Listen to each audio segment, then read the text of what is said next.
everybody's going to call it hard mouth, like just a physical football game.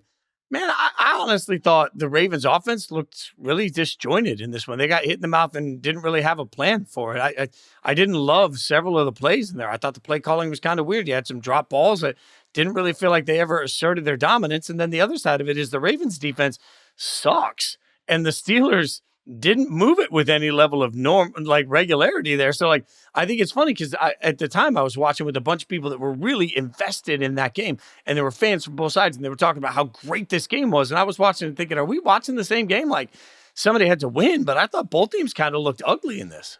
Yeah, it was not a pretty game. It was typical. I know you don't want to, go down that road. Typical Steelers-Ravens game where they're going to get down and dirty and really not always the prettiest of football, but it was an important one. And when you took your leave of absence wherever you went on Wednesday, I can't even remember anymore. But you weren't here, so you don't know this. I gave Jory a little bit of a hard time because we started talking. She mentioned oh yeah, the Steelers is a wild card team, and I was like, are we sure they're a wild card team? Because we just kind of keep dismissing the Steelers, and I'm guilty of this too, of just saying, well, of course the Ravens are better. Of course the Ravens are going to win this division, when it's right in front of our faces that this Steelers team doesn't have a weakness. They really don't.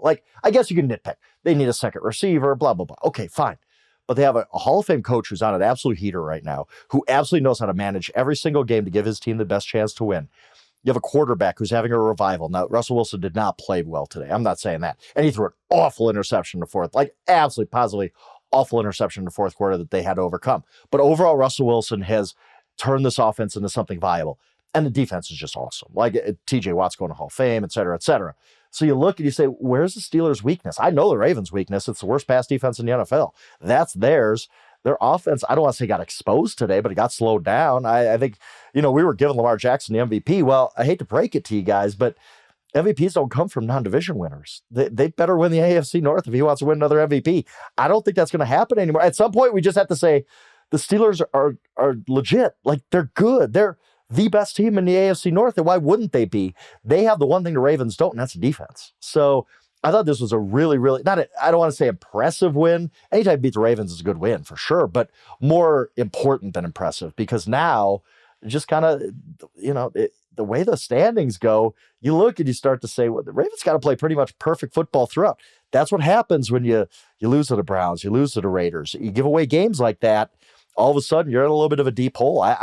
If you have to pick a team right now to win this division, I think you got to pick the Steelers, don't you? And if you're power ranking teams, you got to put the Steelers ahead of the Ravens. There's nothing the Steelers haven't done this season to check any boxes that you want to see from a really, really good football team. They're legit, and they're not going anywhere. My problem here is that, if we're being honest, myself included, we've been talking about the Ravens like they have the Steelers record, and they don't.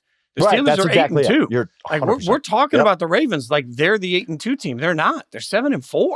Yep. And 7-4 is still, it's a good record. It's not a great record. And yet again, it just felt like they couldn't get on track. They got in their own way. I mean, we never see Derrick Henry turn the football over, right? It's weird to see turnovers in general. There were things that just didn't go right. I hated the 2-point conversion call where it felt like every outlet that Lamar had went to the right, and then Lamar went to the left and left themselves. Yeah, that's the thing. When you have Lamar Jackson and Derrick Henry, as they were lining up, I kind of said, I don't know how you stop the Ravens in this situation. They have so many options, and then they kind of cut off all their options with the play call. It's just Lamar, roll to your left to try to make something happen. No, don't you have a better 2-point play than that? I thought it was also look, we're talking about Tomlin being a great coach, being a smart guy, knowing how to manage a game. They line up for that 2-point conversion. The Ravens had a play ready. Tomlin calls timeout right before they snap it. So the Ravens kind of had to show their play because it snapped and you start to run it. And they're like, oh, no, Tomlin called timeout. So basically the Ravens burned what was their number one 2-point play in that situation, right? That's brilliant. That's the small things that win football games that Mike Tomlin is really excellent at. Yeah, well, and in this situation, if you're Baltimore, you got to figure it out quick. Look, there's no doubt Baltimore is going to be a playoff team. It concerns me that every few weeks we're like, well, this was just one of those games where it didn't really get on track. I don't know. I don't know that you can have those games because, to your point, I don't know from the eye test or on paper or if we're playing the video game version, all the things we say. I don't know that I think that the Ravens are actually worse than the Steelers on paper, and it didn't matter. Like, the Steelers know how to win ugly football games, and this year I think that that's sort of the mark of of greatness in the AFC. You know how to win an ugly football game, you're going to be just fine when it comes to the playoff conversation. The Ravens. I didn't feel like they knew how to win an ugly game. They never had an answer for that defensive line, particularly for Pittsburgh, and that bothers me. Yeah, I agree with you. Like that, this Ravens team is flawed and we get so caught up, me and you included, I think, in this.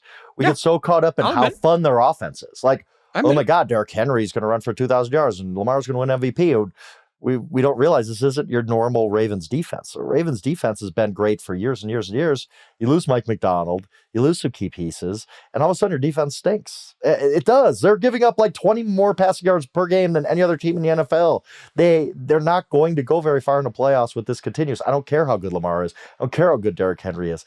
This defense wasn't really the problem today, right? Like, I mean, it's not like a Steelers. No, the defense played well enough to win. That's the thing that bothers me. Yes, the defense played well enough. If I tell you if we rewind it, we're filming tomorrow last night, and I say, all right, the Pittsburgh Steelers are going to score 18 points. Okay, I'm good with that. Like, we'll win that football game. That's got to be the way the Ravens think about it. Like, so that's what's hard about this is that it's I can't pin it on the defense. The offense should have been more productive in this, and they just.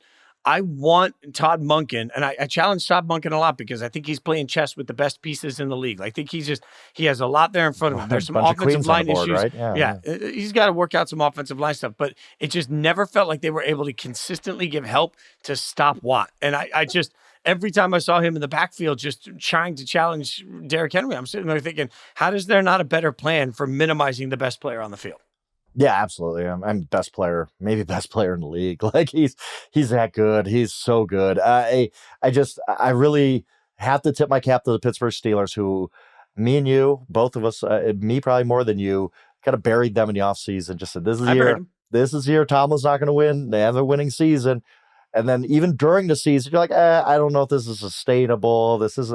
Here they are. Like, again, they're probably one of the 5 best teams in the NFL. They're capable of winning a Super Bowl. If you're one of the 5 best teams in the NFL, you're capable of winning a Super Bowl. So, yeah, hats off to Pittsburgh. This was a heck of an effort by them. And it's just a really, really important win. That's another win that's going to shape the AFC playoff picture from now until the end of the season.